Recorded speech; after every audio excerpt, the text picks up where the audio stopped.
bonjour. Je m'appelle Asna Istakali, je suis stagiaire ici depuis 6 mois et demi. Je suis en stage PFE, je viens de terminer cette semaine. Et mon stage est autour de l'amélioration d'un capteur PPG pour le suivi d'athlètes. Et ce stage-là, sous l'encadrement de Flavie et Jean-François Nozan. Et j'ai collaboré aussi avec M. Michael Dardayan et avec M. Yann Bazan. Et pendant cette présentation, je vais premièrement parler des objectifs de mon stage et après un aperçu sur la plateforme PPG qui était déjà créée ici à l'UTR et ensuite les missions de stage que j'ai effectuées, notamment le développement d'un capteur PPG ou l'utilisation de la plateforme et enfin la communication ici. L'objectif de mon stage, c'est d'utiliser un capteur PPG qui était déjà créé ici par Flavie et afin d'améliorer la précision et la fiabilité de ce capteur et de permettre à ce capteur de communiquer avec d'autres périphériques, notamment l'appareil VersaSense de laboratoire des systèmes embarqués de l'EPFL, lors d'un campagne de mesure qui va être organisée prochainement à l'EPFL.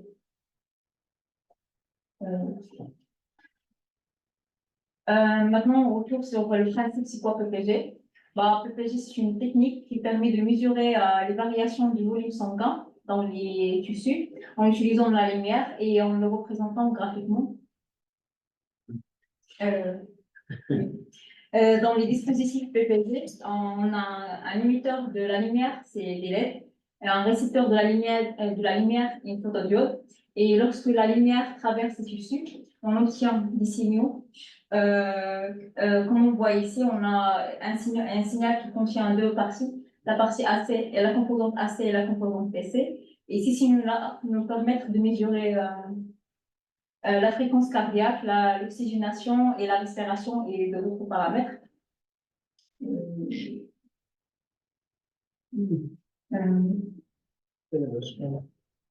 Et il y a deux modes d'utilisation des dispositifs PPG. Il y a le mode par transmission, il y a le mode par réflexion, et dans notre capteur, on utilise le mode par réflexion.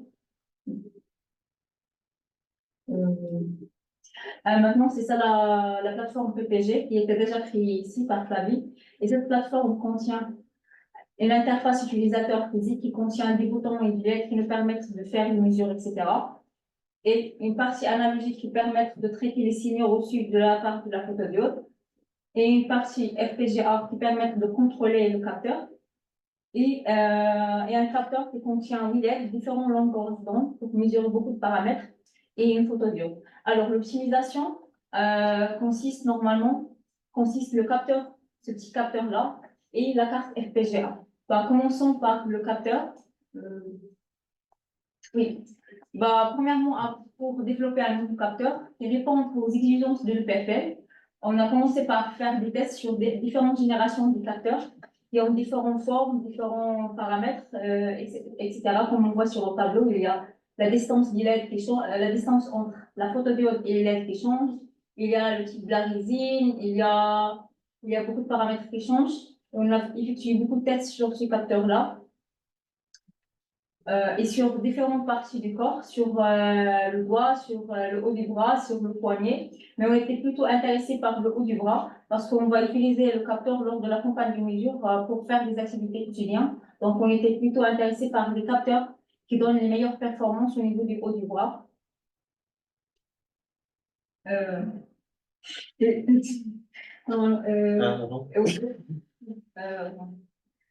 pouvez afficher plus de...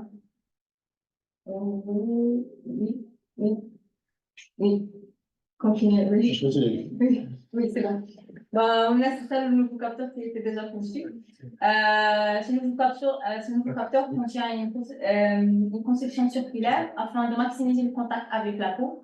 Et il avait une distance de 5 mm entre les LED et la photodiode pour permettre une filtration plus profonde de la lumière dans le tissu.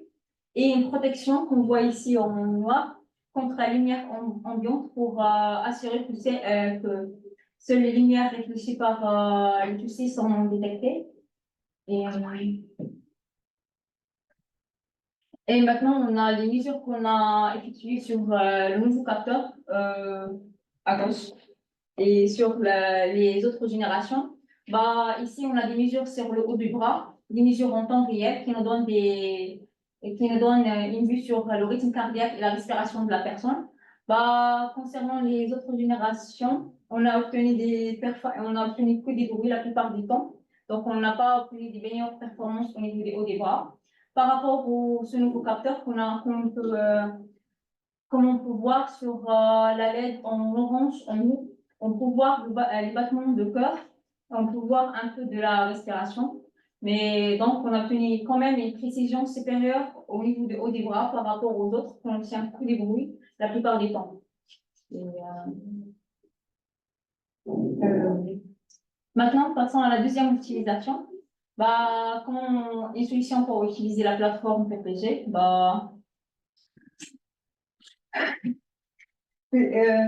remplacer la carte FPGA par une carte STM microcontrôleur afin de réduire le coût, la consommation d'énergie et la taille du capteur. Avant de choisir la bonne carte, j'ai commencé par faire une spécification afin de déterminer le rôle de la carte FPGA dans le capteur et déterminer les besoins afin de choisir la meilleure carte.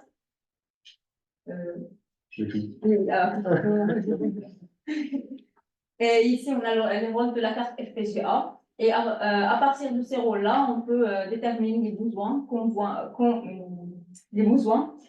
ici. Par exemple, on a le nombre de GPIO, le nombre des timer channels, le nombre des ADC, le bus de communication choisi. Par exemple, ici, on a choisi le bus de communication SPI et à la fin, la fréquence d'horloge.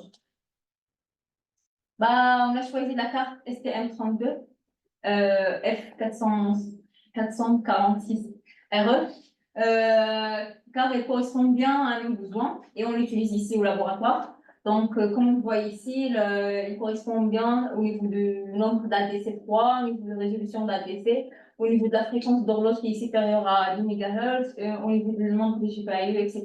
Donc, cette carte correspond bien à nos besoins. Maintenant, passons à la communication SPI. Afin de permettre à notre capteur de communiquer avec l'appareil de l'EPFL, on a utilisé le protocole SPI pour faire ça. Premièrement, c'est quoi le protocole SPI? Le protocole SPI, c'est un bus série synchrone. Donc, on envoie les bits séquentiellement, bit par bit, d'une manière synchrone. Donc, on voit un bit à chaque front d'horloge. Et ce protocole-là contient un maître et des esclaves. Et le maître contrôle les esclaves par 4 signaux. Le signal d'horloge pour synchroniser l'envoi de données. Le signal MUSI Master Out Slave In pour l'envoi des données du master vers le slave. Le signal MISO pour les données, pour que l'esclave renvoie les données vers le master. Et le chip select pour activer ou désactiver le slave. Et pour les paramètres, on a choisi un mode full duplex. Full duplex, donc le master et le slave peuvent envoyer les données simultanément. On a choisi la taille de données sur 8 bits. Et concernant la phase et la polarité de la clock CP-All et la phase CP-HA, on a choisi un mode 0, donc on envoie les données au premier front montant à chaque front montant de l'horloge. Et on a choisi une vitesse d'horloge de 10 MHz. Maintenant, le SPI au niveau de la carte STM. Au niveau de la carte STM, on envoie des données sur 8 bits, mais on a la possibilité d'envoyer des données sur 16 bits, mais on doit envoyer octet par octet. Et la carte STM32 contient deux registres, un registre TX de transmission, un registre RX de réception et un registre à décalage entre les deux. Donc, si on reçoit une donnée, la donnée passe au registre à décalage et après passe à la registre de réception. Et si on veut envoyer une donnée, la donnée passe au registre de transmission et après au registre de décalage et après vers votre périphérique. Maintenant, pour la configuration des protocoles entre deux cartes microcontrôleurs, on commence premièrement par faire l'attribution des broches au niveau du STM32 VDE. Et ensuite, on fait la configuration des paramètres, la clock, la fréquence d'horloge, la polarité de la clock et la phase. Et enfin, après, on fait le développement du code. Et enfin, on fait la connexion matérielle entre les deux cartes. Le fonctionnement. Afin d'établir la connexion entre le maître et l'esclave, premièrement, le maître commence par activer le chip select et après envoyer une commande vers l'esclave. Et lorsque l'esclave reçoit bien la commande, il remplit un FIFO et il renvoie les données vers le maître. Le maître reçoit bien les données, il désactive le check select. Maintenant, le SPI au niveau de la carte FPGA. La carte FPGA, c'est pas comme la carte STM32, il contient deux registres à décalage, il contient une FIFO pour la transmission et une FIFO pour la réception. Au niveau de la configuration des protocoles SPI, au niveau de la carte FPGA, on commence premièrement par l'implémentation matérielle de protocole SPI en utilisant Vivado sur la carte. Après, on fait l'implémentation logicielle sur le disque, développement du code. Et enfin, on fait la connexion entre notre carte FPGA qui joue le rôle d'un esclave et la carte microcontrôleur qui est le même. Le fonctionnement, c'est le même fonctionnement qu'entre les deux cartes, mais ici, lorsqu'on active le chip select, avant qu'on envoie, que le maître envoie une commande, on doit premièrement initialiser la FIFO de transmission de la carte FPGA, car si on ne fait pas ça, ça va nous créer des problèmes lors de l'envoi des données de l'esclave vers le maître. Mais le principe, c'est le même, lorsqu'on envoie, on fait la même chose. Et maintenant, concernant les tests, normalement, on teste la partie MUSI et la partie MISO, la connexion MUSI et la connexion MISO. Ici, on a un exemple de la connexion MUSI. On envoie les données du maître vers l'esclave. Comme on voit bien que lorsqu'on veut envoyer les données, le chip select passe à l'état bas pour activer l'esclave. Et après, à chaque front montant de l'horloge, on regarde qu'on envoie une donnée. Comme on voit ici, on voit une donnée de 6 et on a un décalage de 10. À la fin de ce stage, on a un nouveau capteur qui répond aux exigences de l'EPFL. On a une carte microcontrôleur qu'on peut la programmer après pour développer un nouveau capteur, une nouvelle plateforme PPG. Et on a un SPI qui est implémenté sur les cartes microcontrôleurs et la carte FPGA. Et merci.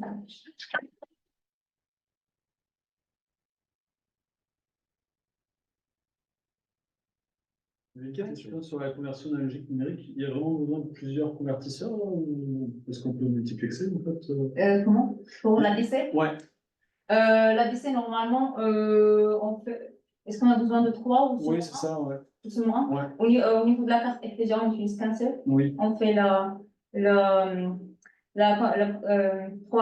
seule ADC pour faire. Mais du coup, est-ce que ça améliore, est-ce que ça a un intérêt finalement que la. On n'a pas un intérêt sinon au niveau de la fréquence. Ouais. Donc, on aura une fréquence qui est très forte. Mais c'est pas forcément. Si on fait les 3 acquisitions en même temps, donc on gagne du temps. Mais au niveau de la carte FPGA, maintenant, on fait les 3 acquisitions, c'est une part. Et ça suffit à prendre le signal d'intérêt? Oui. Ok. Ouais. Oui, des petites questions. Tu as dit, quand tu parlais de l'ancien capteur, au début, c'était celui développé par Flavie. Oui. D'accord. Et là, le nouveau, il a été testé en interconnexion avec le PFL ou pas encore? Non, seulement avec la plateforme globale. D'accord. C'est prévu, enfin, ça aurait un intérêt de le faire parce que. Oui. De tester. Mais on va le tester au niveau de la campagne de mesure. D'accord.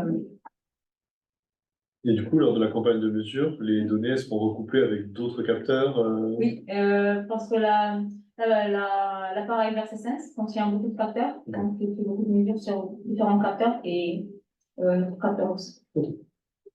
Et c'est quand cette campagne? Je ne sais pas.